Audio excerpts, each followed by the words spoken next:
सभी बच्चों को नमस्कार है। स्वागत है आप सभी का लर्न एंड फन के 11th एंड 12th के चैनल पे।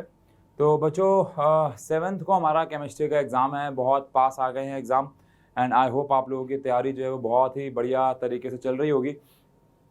मैंने आप लोगों को बताया था कि कैसे हम लोग प्रोसेस करेंगे और बच्चों बहुत जल्द हम लोग यहाँ पे लाइव क्लासेस भी शुरू करने वाले हैं ताकि आपसे 1-to-1 इंटरेक्शन हो सके और डाउट क्लियरेंस भी हो सके। पहली बात।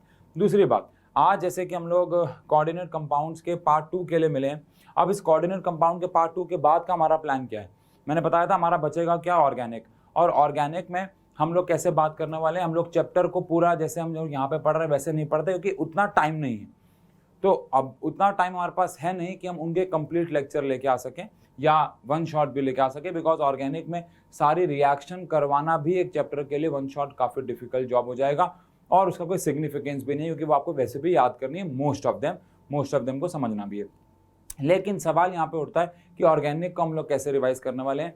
तो उसको रिवाइज करने के लिए हम लोग अलग तरीके से लेक्चर्स लाएंगे। जैसे मैंने बताया था, एक लेक्चर हम लोग लेके आएंगे जहाँ पे हम लेट से सिर्फ कन्वर्जन्स करेंगे, जहाँ पे हम सिर्फ और सिर्फ कन्वर्जन्स पे काम करेंगे। एक लेक्चर लेके आ जाएंगे जहाँ पे हम लोग वर्ड प्रॉब्लम, क्योंकि कन्वर्जन और वर्ड प्रॉब्लम अपने आप में रिएक्शंस को बहुत अच्छे से रिवाइज करवा देती है ना। और एक लेक्चर में कंप्लीट द रिएक्शन और टेस्ट एंड डिस्टिंग्विश ले आएंगे, केमिकल टेस्ट कैसे करते हैं। तो इन 3 लेक्चर में हम ऑर्गेनिक को इस तरीके से रिवाइज भी कर लेंगे। चलिए, और उसके बाद 2 तारीख 3 तारीख जैसे ही आ गई, उसके बाद से हम लोग यहाँ पे फिर लाइव क्लासेस जो है बच्चों लेना शुरू कर देंगे। तो ध्यान रखें, 3 तारीख 4 तारीख से लाइव क्लासेस लेना हम लोग स्टार्ट कर देंगे इस चैनल पे। तो वहाँ पे आपके जो भी डाउट्स होंगे वो लेंगे, हम लोग यहाँ पे पढ़ाई करेंगे ही बच्चों। ठीक है जी। तो चलिए आज का लेक्चर शुरू करते हैं, कोऑर्डिनेट कंपाउंड्स का पार्ट 2।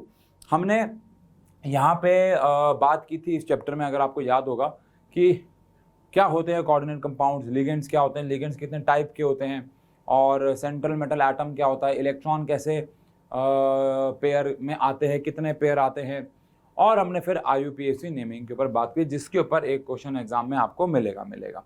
आज का टॉपिक क्या है? वैसे इसके बीच में एक और टॉपिक होता है आइसोमेरिज्म, लेकिन वो इस साल CBSE के सिलेबस से हट गया है। तो अब बचता क्या है हमारे पास? अब बचते हैं 3 थ्योरीज। एक है हमारे पास वैलेंस बॉन्ड थ्योरी, एक है हमारे पास क्रिस्टल फील्ड थ्योरी और एक है वर्नर्स थ्योरी, जो कि बहुत ही सिंपल सी है। लेकिन आज का सबसे पहला काम हमारे पास है बच्चों वैलेंस बॉन्ड थ्योरी। और वैलेंस बॉन्ड थ्योरी हमें क्या बताती है देखेंगे।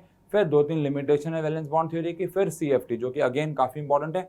एंड आफ्टर दैट हम लोग चलेंगे बच्चों वर्नर्स पे, जो कि ज़्यादा मुश्किल नहीं है। मुश्किल तो खैर तीनों ही नहीं है। चलिए सबसे पहले बात करते हैं वैलेंस बॉन्ड थ्योरी क्या है, VBT क्या है। तो पहले बात तो ये पॉलिंग जी ने दी थी 1930s में।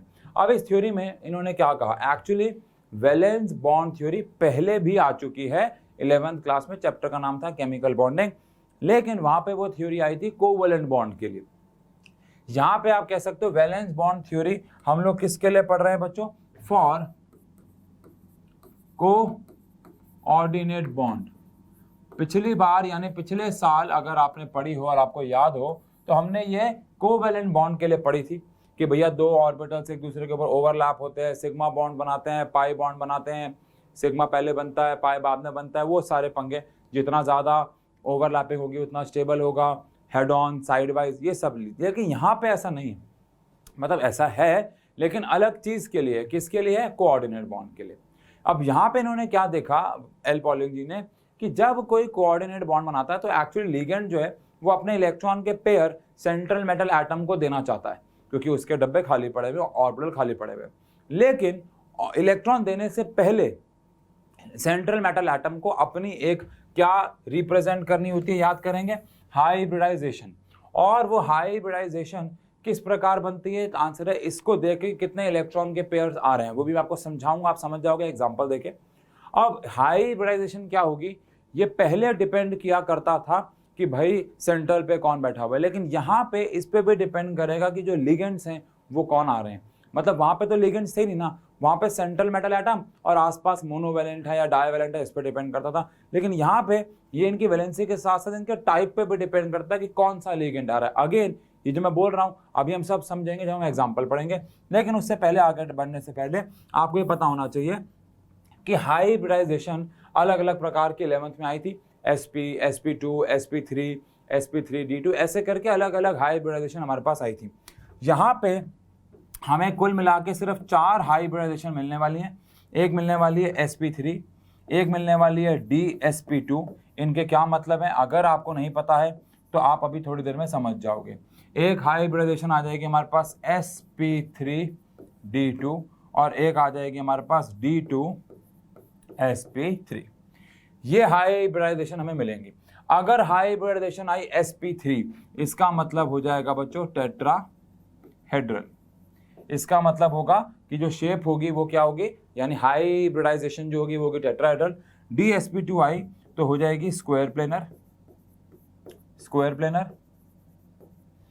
sp3d2 आई तो शेप हो जाएगी ऑक्टाहेड्रल। और d2sp3 आई तो भी शेप हो जाएगी ऑक्टाहेड्रल, तो भी हाइब्रिडाइजेशन हो जाएगी ऑक्टाहेड्रल। दोनों ही केसेस में हमें क्या मिल जाएगी, ऑक्टाहेड्रल मिल जाएगी, कोई प्रॉब्लम वाली बात नहीं होगी उसमें। डन है।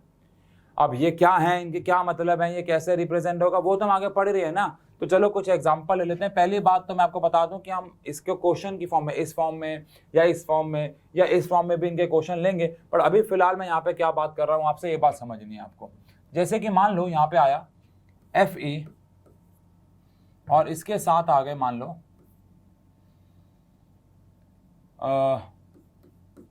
6 फ्लोरीन और चार्ज आ गया -3। अब आपको यहां पे ये बात जाननी है कि जो लिगेंड्स होते हैं उनको 2 पार्ट में डिवाइड किया गया, स्ट्रॉन्ग और वीक। कुछ लिगेंड्स हैं स्ट्रॉन्ग। अच्छा, एक्चुअली ये वीक लिगेंड क्या होते हैं, स्ट्रॉन्ग लिगेंड क्या होते हैं, इसकी जो एक्सप्लेनेशन है वो वीबीटी ने नहीं दी थी, तभी ये इसकी लिमिटेशन अभी हम पढ़ेंगे। लेकिन फिर एक थ्योरी आई थी, क्रिस्टल फील्ड थ्योरी, जिन्होंने बताया था कुछ लिगेंड स्ट्रॉन्ग होते हैं और कुछ लिगेंड वीक। अभी के लिए आप ऐसा मान के चलना कि जो कार्बन मोनोऑक्साइड है या फिर साइनाइड है या फिर इथेन 1,2 डायमीन और कुछ हद तक NH3 है, ये 4 लिगेंड्स को हम लोग स्ट्रॉन्ग कंसीडर करने वाले हैं। ये कैसे आए, क्यों आए, वो अभी हम CFT में पढ़ेंगे। लेकिन वहीं पे अगर हम बात करें आयोडीन, ब्रोमीन, थायोनाइल साइनाइड या क्लोरीन या सल्फाइड या फिर फ्लोरीन, ये सबको हम वीक लिगेंड कंसीडर करने वाले हैं। बीच वालों की तो बात ही नहीं होगी पूरे चैप्टर में, लेकिन यहाँ पे ये लिगेंड स्ट्रॉन्ग है और ये वाले लिगेंड वीक है। ऐसा क्यों है, ये वीबीटी ने नहीं समझाया था, वीबीटी ने बस ऑब्जर्व किया था, उसे ऑब्जर्व किया, उसे देखा था। अब जैसे कि यहाँ पे फ्लोरीन है, सबसे पहली बात तो आयरन की इलेक्ट्रॉनिक कॉन्फ़िगरेशन क्या होती है बच्चों, 426 पे आता है ये, तो 4s2 3d6 होती है। अब आयरन यहाँ पे किस ऑक्सीडेशन नंबर में बैठा है वो तो आप सब निकालना सीख गए होंगे अब तक, तो आंसर है +3 और +3 के हिसाब से ये हो जाएगा 4s0 3d5। अब सबसे इंपॉर्टेंट बात ये है कि हम 3d5 और 4s0 को यहाँ पे ड्रॉ करेंगे। अब यहाँ पे आपको चीजें ध्यान से देखनी है, ये है 3d5 और ये है 4s0। अब 3d5 में 1 2 3 4 5 इलेक्ट्रॉन भरे हुए हैं। अच्छा, अब कितने लिगेंड्स आने वाले हैं, 6, क्योंकि 6 फ्लोरीन है। और ध्यान दें लिगेंड्स, ये हम बात कर चुके हैं, लिगेंड्स एक इलेक्ट्रॉन नहीं देते हैं कभी भी, वो हमेशा इलेक्ट्रॉन को पेयर्स में देते हैं, लोन पेयर्स में देते हैं। अब अगर 6 फ्लोरीन आए हैं तो कितने पेयर्स देंगे, वो 6 पेयर्स देंगे और हर एक पेयर के लिए एक डब्बा खाली होना चाहिए। तो सबसे पहले मुझे इतना बताओ कि क्या फ्लोरीन 3D में इलेक्ट्रॉन भर पाएगा, तो आंसर है नहीं, क्योंकि हमेशा पेयर देने हैं और यहाँ पे एक एक इलेक्ट्रॉन पहले से भरा हुआ है, तो 3D तो इस्तेमाल नहीं हो सकता है। तो फिर अब 6 इलेक्ट्रॉन, 6 पेयर ऑफ इलेक्ट्रॉन कैसे दें, S उसमें से एक पेयर ले लेगा, ठीक है। बाकी के पेयर कहाँ जाएंगे, तो 4s के बाद क्या होता है, 4p भी तो होता है ना यार, 4s के बाद क्या होता है, 4s के बाद आता है 4p। एक सेकेंड, 4s के बाद क्या आता है बच्चों, 4s के बाद आता है 4p और 4p के बाद क्या आता है बच्चों, 4d, कि नहीं। अब 6 पेयर इलेक्ट्रॉन के देने, एक पेयर यहां पे दे दिया तो दूसरा पेयर यहां जाएगा, तीसरा पेयर यहां जाएगा, चौथा पेयर यहां जाएगा, पांचवा यहां जाएगा, छठा यहां जाएगा। अब बताओ कौन कौन इस्तेमाल हुआ, अभी मैं बहुत रफली बात कर रहा हूं। एक इस्तेमाल हुआ S, एक हमारे पास इस्तेमाल हुआ S, बोलो, एक 3 हमारे पास इस्तेमाल हुए P और 2 हमारे पास इस्तेमाल हुए D। तो क्या ऐसा कह दें कि इसकी जो हमारे पास हाइब्रिडाइजेशन आ गई, इस मॉलिक्यूल की, इस कॉम्प्लेक्स की हमारे पास, मैं शॉर्ट में लिख रहा हूं अभी, जो हाइब्रिडाइजेशन आ गई वो क्या आ गई, एक S इस्तेमाल हुआ, 3 p इस्तेमाल हुए और 2 d इस्तेमाल हुए, तो क्या आ गई sp3d2। हाइब्रिडाइजेशन क्या आ गई, sp3d2 आ गई। अब आप कहोगे यहाँ पे स्ट्रॉन्ग और वीक लिगेंड वाली बात क्या आप कर रहे थे, उसी पे आ रहा हूं, थोड़ा रुको। लेकिन अभी जब फ्लोरीन बैठा हुआ था तो ये हुआ। अब ध्यान से सुनना, अगर इसी में बैठा होता, मान लो आयरन के साथ साइनाइड बैठे होते, अब अगर आयरन के साथ साइनाइड बैठे तो अगेन मैं शॉर्ट में कर रहा हूं, आयरन अगेन यहाँ +3 में है, तो अगेन उसकी हाइब्रिडाइजेशन क्या आ जाएगी 4s0 3d5, और अगेन यहाँ पे हम लोग बनाएंगे 3d5 और यहाँ पे हम लोग बनाएंगे 4s0।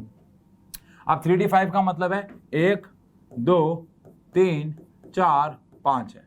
बट यहां पे अब आपको ये बात ध्यान रखनी है, जो कि मैंने कहा कारण मिलेगा CFT में, लेकिन यहां पे आपको ये बात ध्यान रखनी है कि जो साइनाइड है वो एक कौन सा लिगेंड है, स्ट्रॉन्ग लिगेंड है।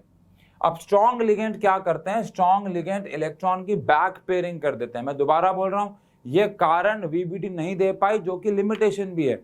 बस VBT ने कहा कि अगर कोई लिगेंड स्ट्रॉन्ग है तो वो इलेक्ट्रॉन्स को बैक पेयर करवा देगा, इलेक्ट्रॉन्स को बोलेगा सिंगल सिंगल मत भरो।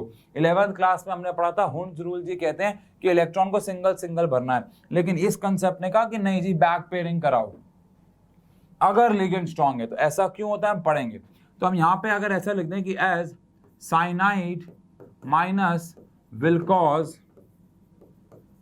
बैक पेयरिंग ऑफ इलेक्ट्रॉन्स, वो इलेक्ट्रॉन्स की बैक पेयरिंग करा देता है।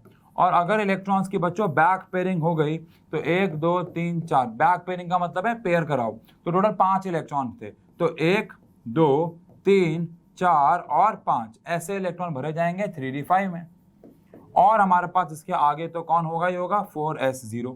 अब सुनने वाली बात ये है कि अगेन साइनाइड एक लिगेंड है, एक पेयर इलेक्ट्रॉन का देगा और 6 आए हैं, तो हमें 6 डब्बे खाली चाहिए होंगे कि नहीं चाहिए होंगे, और 6 डब्बे में से हमें 1 डब्बा तो यहाँ मिल गया, 2 यहाँ मिल गए, 3 यहाँ मिल गए, लेकिन बाकी के 3 कहाँ से आएंगे, तो आपको पता है बाकी के भैया 4s अगर यहाँ पे है तो 4p भी तो होगा। अब इसमें अगर हमें 6 डब्बे भरने हैं तो पहले डब्बे में इलेक्ट्रॉन यहाँ भर दिए, यहाँ नहीं भर सकते, भले यहाँ पे 1 इलेक्ट्रॉन है, क्योंकि लिगेंड हमेशा पेयर में इलेक्ट्रॉन्स देता है और उसके लिए पूरा डब्बा चाहिए। दूसरा पेयर यहाँ, तीसरा यहाँ, चौथा यहाँ, पांचवा यहाँ और छठा यहाँ। अब आप मुझे बताओ हाइब्रिडाइजेशन क्या हो गई है। तो इस केस में हाइब्रिडाइजेशन हुई है, 2 D इस्तेमाल हुए हैं, और वही पहले पिछले वाले केस में ये D वाले बुक्ड थे भाई, क्योंकि बैक पेयरिंग नहीं हो पाए थे, क्योंकि फ्लोरीन एक वीक लिगेंड था, इसलिए पहले S में भरे, फिर P में और फिर 4D में। लेकिन यहाँ पे हमने 3D में भरे, इसलिए D को पहले लिखना होगा और आ जाएगा D2, एक हुआ इस्तेमाल S और 3 इस्तेमाल हुए P। तो हाइब्रिडाइजेशन हो गई बच्चों क्या हमारे पास, D2sp3। यानी कि आप 2 मॉलिक्यूल आपके सामने, यहाँ पे 2 कॉम्प्लेक्सेस आपके सामने यहाँ पे बैठे हैं, दोनों में आयरन है, दोनों में आयरन का ऑक्सीडेशन में +3 है, दोनों में 6 लिगेंड है, लेकिन एक जगह पे फ्लोरीन है और एक जगह पे साइनाइड है, और फ्लोरीन एक वीक लिगेंड है कारण CFT, साइनाइड एक स्ट्रॉन्ग लिगेंड है कारण CFT, और साइनाइड बैक पेयरिंग करा देगा। अब आप ये ध्यान रखिएगा, जो जो इलेक्ट्रॉन की बैक पेयरिंग कराएगा, मतलब जिसमें भी लिगेंड स्ट्रॉन्ग लगा होगा, उनको कुछ और टर्मोलॉजीज भी दी गई है। जैसे कि अगर कोई बैक पेयरिंग नहीं करा पाता तो आप देखो क्या होगा, उसके इलेक्ट्रॉन्स ज्यादा अनपेयर्ड रहेंगे, और जिनके इलेक्ट्रॉन ज्यादा अनपेयर्ड रहेंगे उन्हें हाई स्पिन ऑर्बिटल भी कहते हैं, क्योंकि उनमें क्लॉकवाइज स्पिन ज्यादा। लेकिन जिनमें बैक पेयरिंग हो जाएगी, आप देख सकते हैं कि उनमें इलेक्ट्रॉन पेयर्ड हो जाएंगे और अनपेयर्ड कम रहेंगे, और अगर इलेक्ट्रॉन्स अनपेयर्ड कम रहते हैं तो उस वजह से क्या होगा बच्चों, जो स्पिन है वो लो हो जाएगा, तो इन्हें लो स्पिन भी कहेंगे। ठीक है जी, तो चाहे तो आप ये बात कहीं पे लिख लीजिए, कहां पे लिखे हम इस बात को, यहां पे कहीं पे लिखते हैं इस बात को। ठीक है, क्या लिखते हैं, देखो अगर बैक पेयरिंग हो रही है, वो पहली बात तो किस में होगी, बैक पेयरिंग होगी किस में, तो भाई स्ट्रॉन्ग लिगेंड में होगी। उसके बाद जब बैक पेयरिंग होगी तो लो स्पिन हो जाएगा वो ऑर्बिटल, क्यों भाई, क्योंकि बैक पेयरिंग होने से इलेक्ट्रॉन्स कैंसिल हो जाएंगे, और इसको हम इनर ऑर्बिटल भी कहेंगे, इनर ऑर्बिटल। अब कभी कभार बैक पेयरिंग करने से क्या होता है, सारे इलेक्ट्रॉन पेड हो जाते हैं। जैसे इस वाले केस में क्या होता, अभी बैक पेयरिंग करने के बाद भी एक इलेक्ट्रॉन ऐसा था जो अनपेड था, बट ऐसा होता है कभी कभार मान लो 6 इलेक्ट्रॉन है और बैक पेयरिंग हुई, या तो 5 थे ना, 6 इलेक्ट्रॉन और बैक पेयरिंग हुई, तो सारे के सारे पेड हो जाते हैं। इसीलिए जनरली ऐसा देखा गया है कि जब बैक पेयरिंग होती है तो वो डायामैग्नेटिक भी हो जाता है। डायामैग्नेटिक मतलब जिनके पास कोई अनपेड इलेक्ट्रॉन नहीं होते और वो कलरलेस भी हो जाते हैं। इनके ऊपर भी क्वेश्चन आएंगे। लेकिन अगर हम बात करें कि अगर बैक पेयरिंग नहीं हो रही है, नो बैक पेयरिंग, अगर बैक पेयरिंग बच्चों नहीं हो रही है तो वो ऑर्बिटल क्या कहलाया जाएगा, स्ट्रॉन्ग लिगेंड नहीं कर। वो पहली बात तो वो जनरली किस केस में होगा, अगर लिगेंड वीक है। दूसरी बात, उसको लो स्पिन की बजाय हम कहेंगे हाई स्पिन, क्योंकि बैक पेयरिंग नहीं होगी और इलेक्ट्रॉन अभी भी हाई स्पिन में यानी कि क्लॉकवाइज में घूम रहे होंगे। इन्हें आउटर ऑर्बिटल भी कहा जाता है, क्योंकि इलेक्ट्रॉन आउटर ऑर्बिटल में भरे जाते हैं। और आप समझ सकते हैं कि अगर बैक पेयरिंग नहीं हो रही है और इलेक्ट्रॉन अनपेड रह गए हैं तो ये लोग जनरली पैरामैग्नेटिक होते हैं और कलर्ड भी होते हैं। लेकिन यहाँ के लोग, मैं दोबारा बोल रहा हूँ, जनरली ऐसा होता है, जनरली ऐसा होता है, लेकिन आपको चेक करना होता है कि या तो ये डायामैग्नेटिक होते हैं या फिर वीकली पैरामैग्नेटिक होते हैं। क्यों? क्योंकि भाई इनके इलेक्ट्रॉन बैक पेयर हो गए। अब सारे बैक पेयर हो गए तो ये डाया हो जाएंगे, नहीं तो ये वीकली पैरा हो जाएंगे। और ये जनरली कलरलेस भी होते हैं। जनरली बात हो रही है, ये बात ध्यान रखिएगा, क्योंकि भाई हो सकता है एक आध इलेक्ट्रॉन अनपेड रह जाए, लेकिन यहाँ तो पक्का है बैक पेयरिंग नहीं हो रही है, इलेक्ट्रॉन अनपेड रहेंगे ही रहेंगे, वो कलर्ड रहेगा ही रहेगा और साथ ही साथ वो पैरामैग्नेटिक भी रहेगा। अब जैसे कि ऊपर एक सवाल आ रहा है, सवाल क्या कह रहा है देखते हैं बच्चों। सवाल कह रहा है कि शो करो कि जो कोबाल्ट है उसके साथ जब कितने फ्लोरीन लगे हुए 6, तो वो एक आउटर ऑर्बिटल है यानी कि हाई स्पिन है। तो बहुत सिंपल सी बात है बच्चों। पहली बात तो कोबाल्ट का जो हमारे पास ऑक्सीडेशन नंबर आता है वो कितना आता है, 27, है ना। अब 27 पे अगर मैं इसकी कॉन्फ़िगरेशन करता हूँ, आपको पूरी करनी है, तो 4s2 या इसके आगे आर्गन लिख देना, 3d7 आ गई, है ना। अब यहाँ पे अगर आप चेक करें तो कोबाल्ट जो है वो +3 फॉर्म में है, उस हिसाब से इसकी कॉन्फ़िगरेशन आ जाएगी 4s0 3d6। अब आप ध्यान से देखो 3d6 जो है उसमें 1 2 3 4 5 और एक 6 ऑर्बिटल भरे होंगे, इलेक्ट्रॉन भरे होंगे और s खाली होगा, है ना। लेकिन लिगेंड कितने आने वाले हैं, 6, और हर एक लिगेंड एक पेयर दे रहा है क्योंकि फ्लोरीन है जो कि एक यूनिडेंटेट है। अब 6 डब्बे हमें खाली चाहिए होंगे। डी के पास तो एक भी नहीं है और फ्लोरीन एक वीक लिगेंड है, वो बैक पेयरिंग भी नहीं करने वाला। तो फिर एज अ रिजल्ट यहाँ पे 4s के बाद किसको आना होगा, 4p को, और 4p के बाद किसको आना होगा, 4d को, क्योंकि 3d तो भरा हुआ है। और यहाँ पे अगर ये आए तो इलेक्ट्रॉन कैसे भरेंगे, पहला, क्योंकि 6 पेयर आने, पहला पेयर, दूसरा पेयर, तीसरा, चौथा, पांचवा और यहाँ पे छठा। इस हिसाब से बच्चों हाइब्रिडाइजेशन आ जाएगी अगेन sp3d2। अच्छा, अगर यहीं पे 4 होते, फ्लोरीन 4 होते तो एक इधर बढ़ते, 2 3 4 और आ जाती sp3। अभी फिलहाल sp3d2 आई है यानी कि आ गई ऑक्टाहेड्रल। बोलो, क्योंकि ये वीक लिगेंड है। अच्छा, आप बताओ क्या ये इनर ऑर्बिटल हुआ, आउटर ऑर्बिटल हुआ? तो आंसर है आउटर हुआ, और ये हाई स्पिन हुआ, और साथ ही साथ ये क्या भी हुआ, पैरामैग्नेटिक भी हुआ, और साथ ही साथ ये कलर्ड भी होगा, क्योंकि अगर ये पैरामैग्नेटिक है, इसके पास अनपेयर इलेक्ट्रॉन है, तो ये एक्साइट भी होंगे और ये कलर भी देंगे। ठीक है जी। अगेन कोबाल्ट जो है जब वो किसके साथ बैठा हुआ है, NH3 के साथ, तो वो इनर ऑर्बिटल है। ठीक है जी, क्योंकि ये क्या करता है, बैक पेयरिंग करता है। आओ जी इसको भी देख लें। पहली बात तो अब कोबाल्ट का एटॉमिक नंबर, अभी देखो कोबाल्ट जब फ्लोरीन के साथ बैठा हुआ है तो नहीं, लेकिन NH3 के साथ बैठा हुआ है तो बैक पेयरिंग कर देगा। कोबाल्ट यहाँ पे भी किस फॉर्म में बैठा हुआ है, मेरे हिसाब से यहाँ +3 होगा यार, हाँ ये ठीक कर लेना, यहाँ +3 होना चाहिए, ये प्लस होगा, तो ये +3 हो गया। इसके हिसाब से इसकी कॉन्फ़िगरेशन क्या हो गई, अगेन पहले क्या थी 4s2 3d7, अब हो जाएगी 4s0 3d6। अब यहाँ पे आपको एक बात सिखा रहा हूँ मैं, वो ध्यान से देखना ये हमारे पास 3d6 है और इसके पास 1 2 3 4 5 6 इलेक्ट्रॉन थे और यहाँ पे खड़ा था 4s0। अब अगर बैक पेयरिंग होगी, स्टेटमेंट लिखनी होगी as NH3 is strong ligand तो it will cause back pairing. अब अगर बैक पेयरिंग हुई और इसके इलेक्ट्रॉन पीछे जाके बैक पेयर हो गए तो क्या ऐसा कहना ठीक है कि 1 2 3 4 5 6 3d6 कुछ ऐसा हो जाएगा और यहाँ पे कौन होगा हमारे पास 4s और यहाँ पे कौन होगा बच्चों हमारे पास 4p। बोलो यस और नो। अब हमें कितने NH3 आए हैं 6, तो कितने इलेक्ट्रॉन लाएंगे पेयर में 6, तो एक इलेक्ट्रॉन का पेयर यहाँ भरेंगे, एक यहाँ भरेंगे, 2 हो गए, 3 हो गए, 4 हो गए और ये हमारे पास 1 2 3 4 5 और ये हमारे पास 6 हो गए। अब आपको मैं ये दिखाना चाह रहा था कि देखो ये पहली बात तो इनर ऑर्बिटल है क्योंकि भैया इलेक्ट्रॉन बैक पेयर हुए हैं और साथ ही साथ लो स्पिन भी है, लेकिन साथ ही साथ इसकी पहले तो अगर हम हाइब्रिडाइजेशन निकाल लें तो डी में पहले भरे हैं तो D2 sp3 आ गई और शेप क्या हो जाएगी अगेन वो तो ऑक्टाहेड्रल रहेगी, लेकिन ये डायामैग्नेटिक होगा। अब अगर आप देखें हमने पीछे एक एग्जांपल लिया था जहां पे बैक पेयरिंग के बावजूद भी एक इलेक्ट्रॉन बच गया था जो कि ये, तो वो पैरा था, लेकिन यहाँ पे बैक पेयरिंग के बाद सारे इलेक्ट्रॉन पेयर हो गए तो ये क्या हो गया डाया हो गया, पहली बात तो है ना। और दूसरी बात डाया के साथ साथ ये कलरलेस भी होगा क्योंकि इसके पास कोई इलेक्ट्रॉन अनपेयर्ड नहीं होंगे।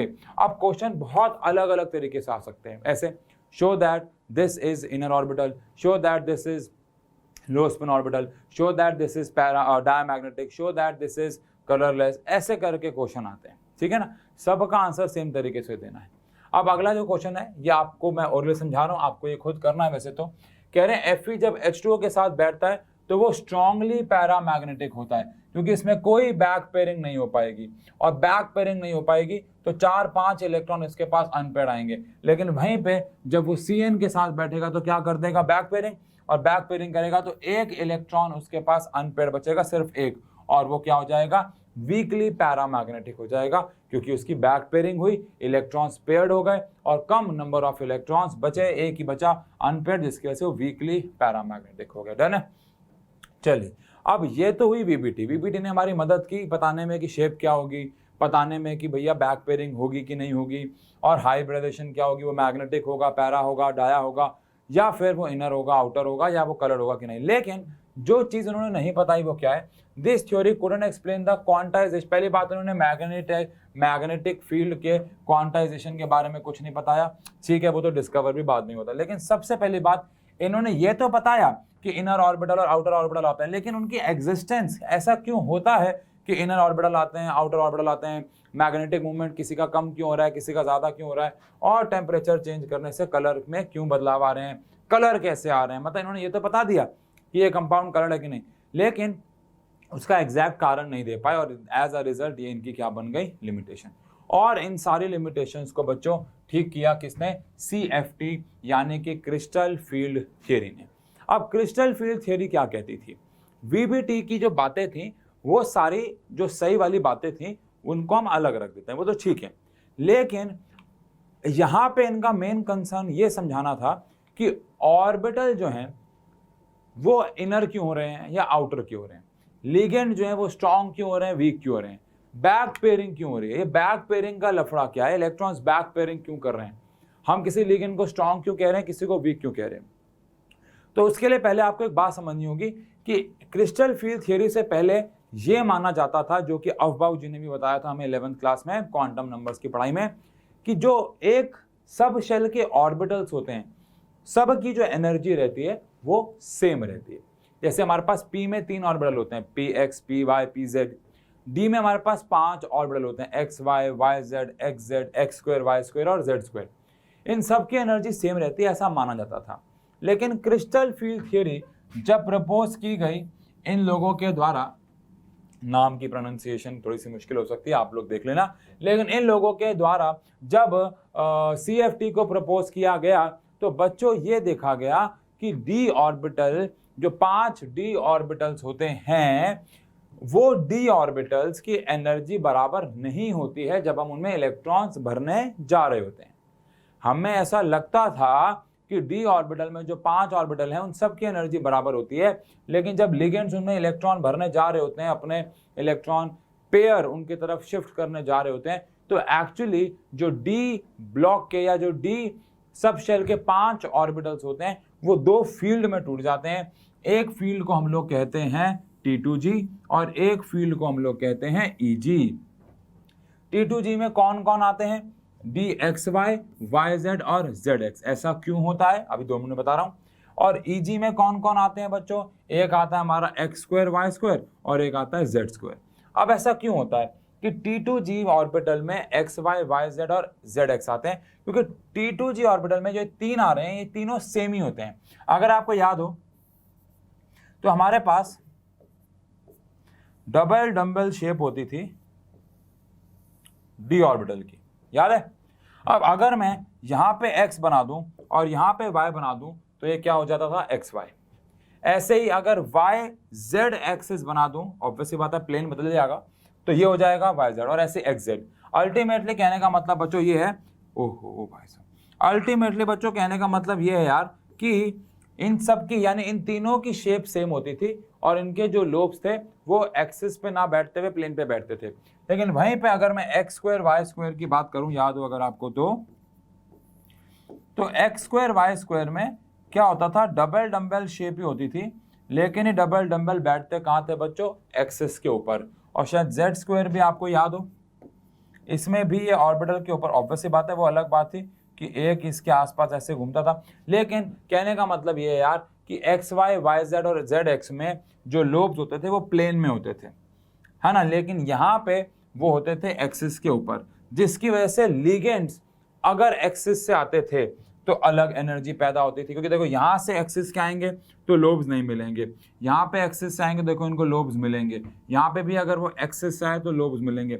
और यही कारण था कि एनर्जी 2 फील्ड में टूटती थी, क्योंकि इलेक्ट्रॉन के लिए यहाँ से आना अगर आसान था तो यहाँ से आना मुश्किल था, ऐसे अगर यहाँ से आना मुश्किल था तो यहाँ से आना आसान था। अल्टीमेटली कहने का मतलब बच्चों ये है कि इलेक्ट्रॉन जो होते थे जब वो आते थे हमारे लिगेंड से, तो वो उनको 2 प्रकार के ऑर्बिटल देखने को मिलते थे। एक जहाँ पे लोब्स बैठे हुए थे प्लेन में और एक्सिस पे नहीं, और जहाँ पे एक्सिस पे प्लेन में नहीं, जिसकी वजह से इलेक्ट्रॉन्स के आने से एनर्जी में डिफरेंसेस आते थे। यार एक रास्ते पे जाने पे आपको ज़्यादा एनर्जी चाहिए, एक तरफ जाने पे आपको कम एनर्जी चाहिए, तो हम ऐसा कह देंगे ना ये 2 अलग अलग रास्ते हैं। क्योंकि अगर वो एक ही रास्ते होते तो एनर्जी सेम लगती। एक रास्ते पे एनर्जी ज़्यादा चाहिए, एक रास्ते पे एनर्जी कम चाहिए, तो इसका अल्टीमेटली मतलब ये है कि भैया 2 अलग अलग रास्ते हैं। ऐसे ही डी ब्लॉक में जब इलेक्ट्रॉन भरने लगे, डी ब्लॉक से मेरा कहने का मतलब है डी ऑर्बिटल में जब हम लोग इलेक्ट्रॉन भरने लगे तो वो 2 हिस्सों में टूट गए और उन 2 हिस्सों को हमने नाम दिया T2G। इन 3 के ग्रुप को नाम दिया T2G और इन 2 के ग्रुप को नाम दिया EG।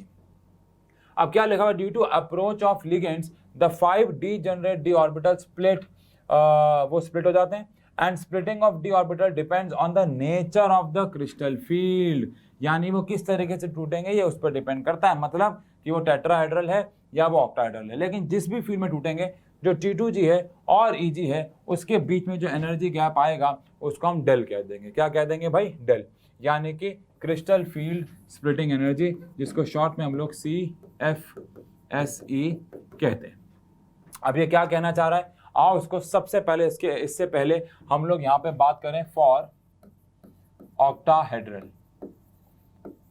फॉर ऑक्टाहेड्रल कॉम्प्लेक्सेस अगर बात करें, यहाँ पे एनर्जी है बच्चों, समझने वाली बात है, और यहाँ पे हमारे पास 5 ऑर्बिटल थे।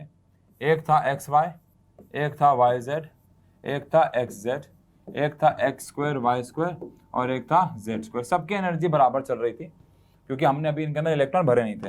लेकिन जैसे हमने इनके अंदर इलेक्ट्रॉन भरने की बात की, जैसे ही हमने इनके अंदर बच्चों इलेक्ट्रॉन भरने की बात की, ये 2 हिस्सों में टूट गए।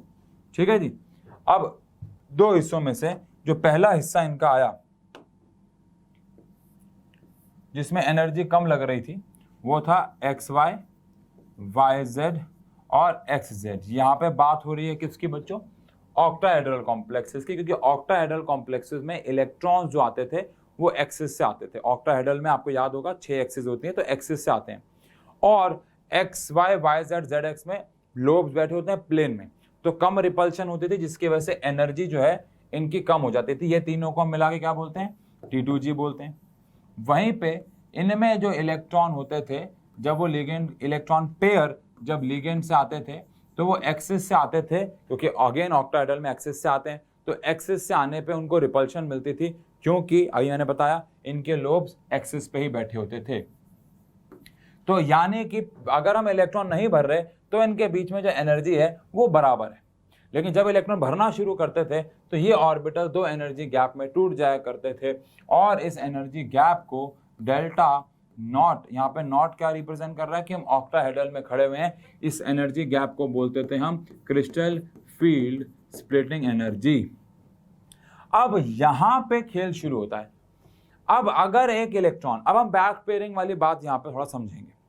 मान लो मेरे पास D4 है, यानी मुझे 4 इलेक्ट्रॉन भरने हैं। अब वो 4 इलेक्ट्रॉन मैं कैसे भरूं? मेरे पास दो ऑप्शन है इलेक्ट्रॉन को भरने के। पहला ऑप्शन है कि मैं 3 इलेक्ट्रॉन भर दूं T2G में, T2G में 3 इलेक्ट्रॉन भर दूं, कैसे? 1, 2 और 3, और अगला वाला भर दूं ऊपर, यानी EG में भर दूं 1 इलेक्ट्रॉन। ऐसे भी तो कर सकता हूं, लेकिन ऐसे भी तो कर सकता हूं कि 1, 2, 3 और इधर भरूं 4, ऊपर जाऊं ना, यानी T2G में ही भर दूं मैं 4 के 4, T2G में ही भर दूं मैं 4 के 4, और EG में जाऊं ही ना। अब ये कौन डिसाइड करेगा कि क्या करना है? तो आंसर है, ये डिसाइड होता है क्रिस्टल फील्ड स्प्लिटिंग एनर्जी की वैल्यू से। अब आप ये तो समझो कि अगर लिगेंड बहुत स्ट्रांग है, अगर कोई लिगेंड स्ट्रांग है तो वो ज्यादा नेगेटिव है, ज्यादा इलेक्ट्रॉन डेंसिटी वाला, ज्यादा ताकत से वो इलेक्ट्रॉन भरना चाहेगा किसके अंदर? ऑर्बिटल के अंदर। तो अगर कोई स्ट्रांग लिगेंड है उसके लिए क्रिस्टल फील्ड स्प्लिटिंग एनर्जी की वैल्यू ज्यादा होगी। क्यों ज्यादा होगी? क्योंकि यार अगर वो स्ट्रांग लिगेंड है तो वो जबरदस्ती आएगा और एज अ रिजल्ट EG की एनर्जी बढ़ा देगा एज कंपेयर टू T2G, और उसकी वजह से उनके बीच में एनर्जी गैप बढ़ जाएगा। वहीं पे अगर एक लिगेंड वीक है तो उस जगह पे क्या होगा बच्चों? जो क्रिस्टल फील्ड स्प्लिटिंग एनर्जी है वो कम हो जाएगी, है ना। अब बताओ, अगर एक स्ट्रॉन्ग लिगेंड है और क्रिस्टल फील्ड स्प्लिटिंग एनर्जी बहुत ज्यादा है तो इलेक्ट्रॉन उस एनर्जी को ओवरकम नहीं कर पाएगा। इलेक्ट्रॉन को यहां से वहां छलांग मारने के लिए एनर्जी भी तो चाहिए, और वो एनर्जी इस डेल नॉट की एनर्जी से ज्यादा होनी चाहिए।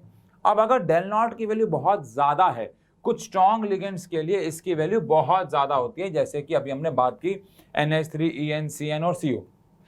अभी हम यहाँ पे स्पेक्ट्रोकेमिकल सीरीज की बात भी करेंगे, लेकिन इन सब के लिए एनर्जी बहुत ज्यादा है क्योंकि ये स्ट्रॉन्ग लिगेंड्स है, और एनर्जी ज्यादा होने की वजह से इलेक्ट्रॉन कहता है कि यार मैं 1, 2, 3 और चौथा भी यहीं भर लेता हूं, आगे क्यों जाऊं, मेरे पास बस की नहीं है, मेरे जाना पॉसिबल नहीं, आगे जाऊं ही नहीं। और उसी कारणवश इलेक्ट्रॉन यहां भरे जाएंगे कुछ ऐसे करके। लेकिन अगर एक वीक लिगेंड है और डेल नॉट की वैल्यू कम है तो इलेक्ट्रॉन 1, 2, 3 के बाद चौथा वहां कूद सकता है, और अगर इलेक्ट्रॉन वहां कूद गया तो कॉन्फ़िगरेशन हो जाएगी T2G में 3 भरे, सब में 1-1 भरा, और फिर EG में 1 चला गया। तो ये कॉन्फ़िगरेशन ऐसे करनी है, ऐसे डिपेंड करता है इलेक्ट्रॉन की एनर्जी पे। अगेन क्वेश्चन कैसे आते हैं, उसमें एनर्जी दे रखी होती है कि भैया जो इलेक्ट्रॉन की एनर्जी है वो क्रिस्टल फील्ड एनर्जी से ज्यादा है या कम है। अगर इलेक्ट्रॉन की एनर्जी क्रिस्टल फील्ड एनर्जी से ज्यादा है तो वो छलांग मार के ऊपर जाएगा और हम कॉन्फ़िगरेशन ये वाली कर देंगे, और अगर कम है इलेक्ट्रॉन की एनर्जी और क्रिस्टल फील्ड स्प्लिटिंग एनर्जी ज्यादा है तो फिर ये करनी होगी। बोलो बच्चों। अब आप सोचो, अगर एक लिगेंड स्ट्रांग है और क्रिस्टल फील्ड स्प्लिटिंग एनर्जी को ज्यादा कर रहा है तो इलेक्ट्रॉन ऊपर नहीं कूद पाएंगे, इसका मतलब है वो बैक पेयरिंग कर लेंगे। इसका मतलब है इलेक्ट्रॉन को हमें पीछे वाले ऑर्बिटल में यानी इनर ऑर्बिटल में भरना होगा। तो कहीं ना कहीं VBT की वो इनर और आउटर वाली बात CFT यहाँ पे आके समझा देती है। और सेम ऑक्टाहेड्रल के लिए जो हमने किया है, टेट्राहेड्रल के लिए बच्चों उल्टा हो जाता है। टेट्राहेड्रल के लिए यही काम उल्टा हो जाता है। कैसे आप बात करें? पहली बात तो टेट्राहेड्रल कॉम्प्लेक्सेस की शेप अगर आप लोग याद करें 11th क्लास, तो इसमें जो ऑर्बिटल्स होते हैं वो कहाँ से नहीं आते हैं? एक्सिस से नहीं, वो प्लेन से ऐसे। टेट्राहेड्रल मतलब ऐसे, स्क्वायर प्लेन मतलब ऐसे, और ऐसे आए। तो इस केस में अब क्या होगा? पिछली बार ऑक्टा में वो कहाँ से आ रहे थे? एक्सिस से, लेकिन इस बार वो कहाँ से आ रहे हैं? प्लेन से।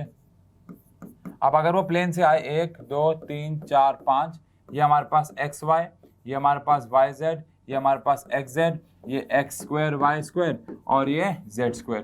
तो इस बार क्या होगा? अगर वो प्लेन से आए तो किस केस में रिपल्शन कम मिलेगी, एक्सिस के रिस्पेक्ट में, यानी कि एक्स स्क्वायर और वाई स्क्वायर में और जेड स्क्वायर में। लेकिन जहां पे वो प्लेन पे ही बैठे होते हैं उस केस में एनर्जी हमें क्या मिल जाएगी बच्चों, उस केस में हमें एनर्जी मिल जाएगी ज़्यादा। और अगर हमें एनर्जी ज़्यादा मिली तो रिपल्शन ज़्यादा होगी, क्योंकि अब हम प्लेन से आ रहे हैं, प्लेन पे ही एक्स वाई के, वाई जेड के और एक्स जेड के लोब्स बैठे होते हैं।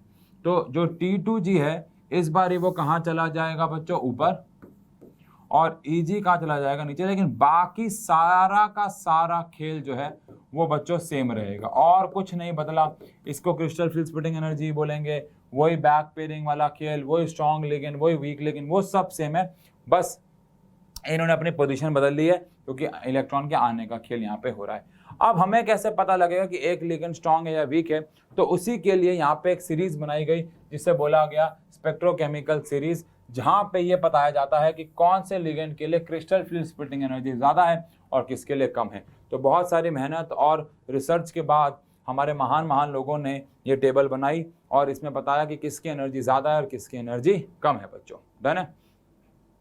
और अब इसके ऊपर सवाल कैसे आते हैं, एक सवाल तो ये आता है कि बताओ बैक पेयरिंग यहाँ क्यों हो रही है, या सबसे ज़्यादा सवाल यहाँ पे आता है बच्चों हमारे पास कि भाई ये वाला इलेक्ट्रॉनिक कॉन्फ़िगरेशन वाला। अच्छा, अब यहाँ पे हम लोग डी ट्रांजिशन के बारे में 2 मिनट बात करें कि हमने एक चैप्टर पढ़ा था पीछे DNF ब्लॉक। वहाँ पे हमने पढ़ा था कि जो डी ब्लॉक के एलिमेंट्स होते हैं, कॉम्प्लेक्स होते हैं, वो ज़्यादातर कलर्ड हैं। क्यों? वहाँ पे हमने रीज़न पढ़ा था कि वो डी ट्रांजिशन करते हैं, लेकिन हमने तब समझा नहीं। मैंने आपको बताया भी था कि डी ट्रांजिशन का मतलब होता है इलेक्ट्रॉन डी से ही डी में कूद रहा है, और ये ताकत एस और पी के पास नहीं होती है। तो क्यों नहीं होती? क्योंकि एस और पी में सारे ऑर्बिटल्स की एनर्जी सेम ही होती है, ऐसे वो 2 हिस्सों में टूटते नहीं है। लेकिन डी ऑर्बिटल में क्या होता है, हमने आज देख लिया कि वो 2 हिस्सों में टूट जाते हैं। अब एक इलेक्ट्रॉन T2G से EG में कूद गया थोड़ा सा एनर्जी लेके, लेकिन जैसे वो एनर्जी रिलीज हुई वो वापस नीचे गिरा और वो विजिबल रेंज में अगर आया तो कलर निकालेगा। यानी इलेक्ट्रॉन यहाँ से यहाँ और यहाँ से यहाँ कूद सकता है, और इसे डी से डी में कूदना है, डी से डी में कूदना, जिसको डी ट्रांजिशन कहा जाता है। इससे सब्सटेंस कलर्ड हो जाते हैं अक्सर। ठीक है जी, चलिए। तो यहाँ पे इसके ऊपर सवाल कैसे आएंगे अगेन हम 99 धमाकेदार में देखेंगे, लेकिन उससे पहले मैंने आपको बेसिक आइडिया दिया कॉन्फ़िगरेशन कलर के ऊपर ये सवाल पूछ लिए जाते हैं।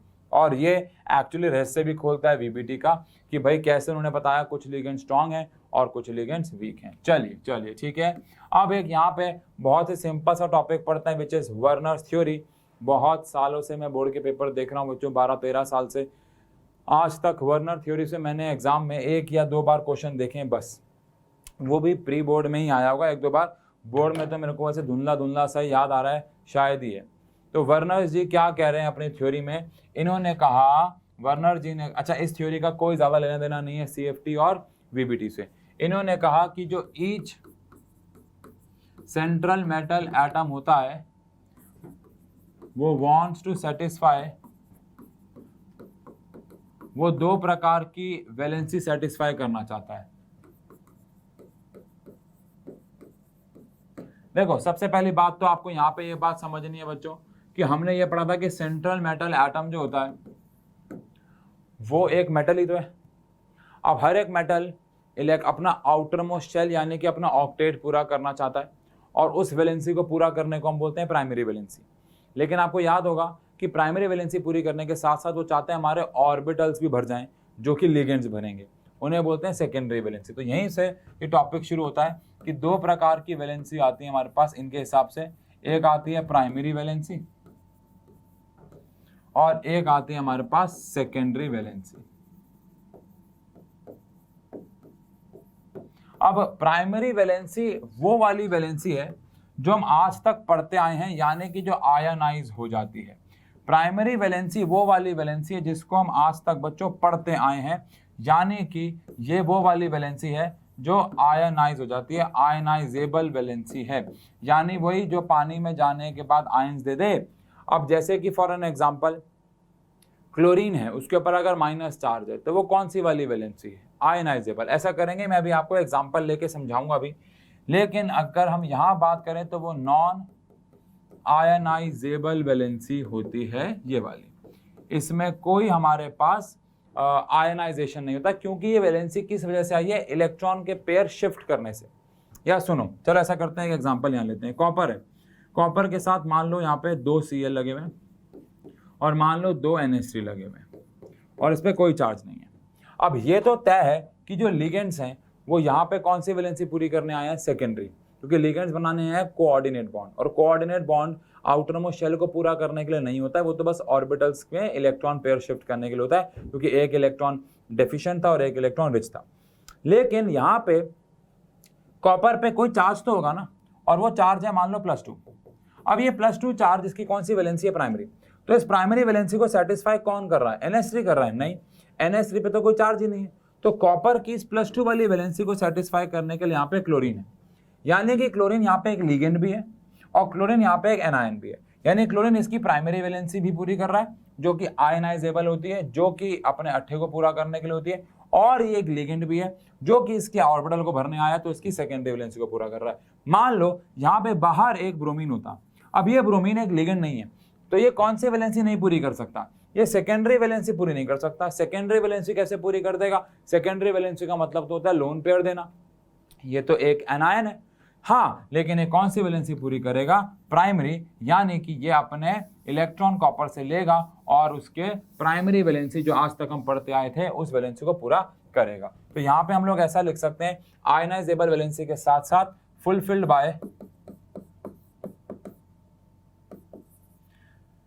बाय या तो एनायंस और कह लो नेगेटिवली चार्ज लिगेंड्स। ये वैलेंसी नेगेटिवली चार्ज लिगेंड्स और एनायन पूरी करेंगे, लेकिन इस वाले को फुलफिल्ड बाय हम ऐसा कह सकते हैं बच्चों, यार फुलफिल्ड में एक ही एल आता है ना, हाँ, तो फुलफिल्ड बाय लिगेंड्स। अब वो चाहे लिगेंड्स न्यूट्रल हो और चाहे वो नेगेटिव हो, उससे कोई फर्क नहीं पड़ता, अगर वो लिगेंड है, यानी कि वो डब्बे के अंदर है, लिगेंड है, तो वो कौन सी वैलेंसी पूरी करेगा, सेकेंडरी।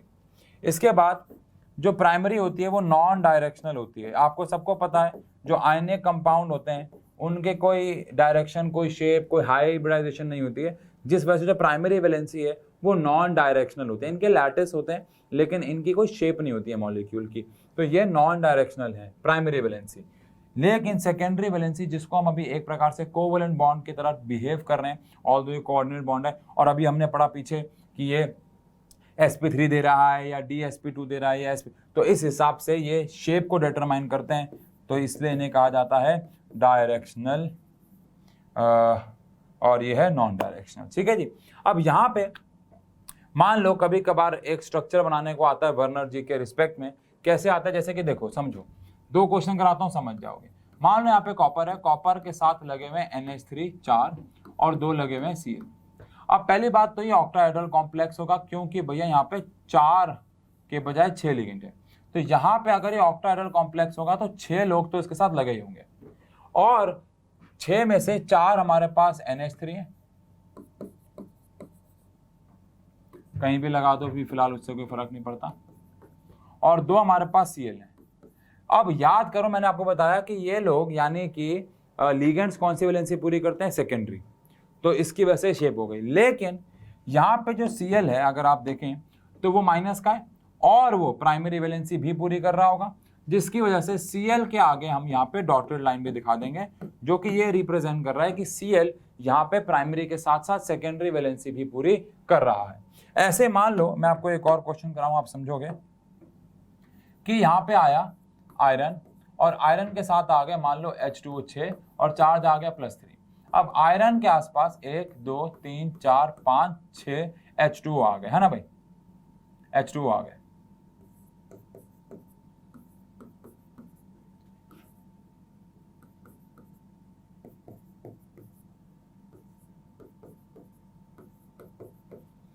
अब H2O एक न्यूट्रल लिगेंड है, नेगेटिवली चार्ज लिगेंड है, तो आंसर है वो एक न्यूट्रल लिगेंड है। इसका मतलब वो कोई प्राइमरी वैलेंसी पूरी नहीं करेगा, तो डॉटेड लाइन कोई नहीं आएगी और कॉम्प्लेक्स पे चार्ज आ गया +3। यानी अगर कोई प्राइमरी वैलेंसी भी पूरी कर रहा है और सेकेंडरी भी, तो वर्नर जी ने कहा ऐसा स्ट्रक्चर बना दो, सॉलिड लाइन से दिखा दो सेकेंडरी, क्योंकि वो एक्चुअल डायरेक्शन को रिप्रेजेंट करते हैं, क्योंकि secondary valency is for directional चीज़ है, क्योंकि वो डायरेक्शन को रिप्रेजेंट करता है, वो हाइब्रिडाइजेशन को डिसाइड करता है। लेकिन प्राइमरी वैलेंसी का हाइब्रिडाइजेशन से कोई लेना देना नहीं है, जिसकी वजह से वो नॉन डायरेक्शनल है। इसलिए शेप बनाते वक्त आप ऐसे डॉटेड लाइन का इस्तेमाल कर लें। अब इसके ऊपर क्वेश्चन तो वैसे आते नहीं हैं, और शायद ही आपको 10 ईयर या PYQ में या हम लोग जो 99 धमाकेदार करेंगे उसमें मिले, क्योंकि ये उतना इंपॉर्टेंट टॉपिक नहीं है। लेकिन CFT और VBT से आप भी जानते हो, मैं भी जानता हूँ, एक क्वेश्चन IUPAC, एक क्वेश्चन या तो CFT या तो VBT से आना ही आना है बच्चों। अब अगर हमने फिर भी इस पर मेहनत नहीं की तो फिर तो ये बेवकूफ़ी हो जाएगी। इसी के साथ हमारा कोऑर्डिनेट कंपाउंड चैप्टर जो है बच्चों वो खत्म होता है, और अगले लेक्चर्स में 3 लेक्चर्स में हम लोग ऑर्गेनिक पे काम करना शुरू कर देंगे। डन है बच्चों? मिलते हैं अगले लेक्चर में, पढ़ाई शुरू कर दो। जल्द ही मिलते हैं लाइव क्लासेस में रिवीजन के लिए। Thank you so much.